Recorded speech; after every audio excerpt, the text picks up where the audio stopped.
ஆச்சி மசாலா. எந்த சமையலும் ருசி தேடும் ரகசியம். 20 ரூபாய். ரொம்ப டயர்டா இருக்கு.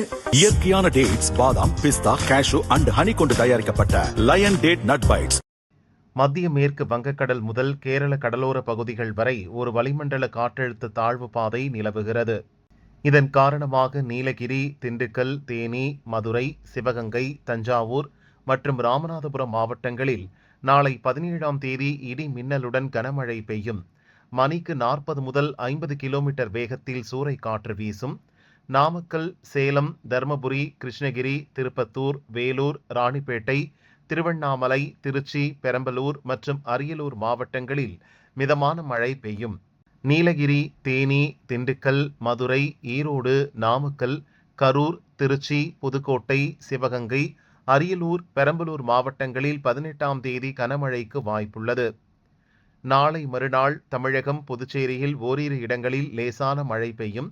சில இடங்களில் இடி மின்னலுடன் சூறைக்காற்று வீசும் என வானிலை மையம் அறிவித்துள்ளது. மழைப்பொழிவு காரணமாக தமிழகம், புதுச்சேரியில் வெப்பநிலை சற்று குறையலாம். சென்னையில் வானம் மேகமூட்டத்துடன் காணப்படும். அதிகபட்சமாக 39 முதல் 40 டிகிரி செல்சியஸ், குறைந்தபட்சம் 29 டிகிரி செல்சியஸ் வெப்பநிலை பதிவாகும். தென்கிழக்கு வங்கக்கடல் மற்றும் தென்மேற்கு வங்கக்கடல் பகுதிகளில் சூறைக்காற்று வீசும் என மீனவர்களுக்கான எச்சரிக்கையாக வானிலை மையம் அறிவித்துள்ளது.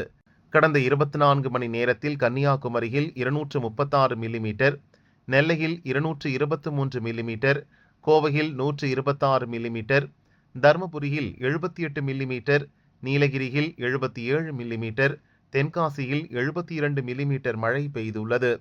ஜூன் 1 முதல் 16ஆம் தேதி வரை தமிழகம், புதுவையில் சராசரியாக 40 மில்லிமீட்டர் மழை பதிவாகியுள்ளது. இது வழக்கமான சராசரி மழை பொழிவை விட 33% அதிகம் எனவும் வானிலை மையம் அறிவித்துள்ளது.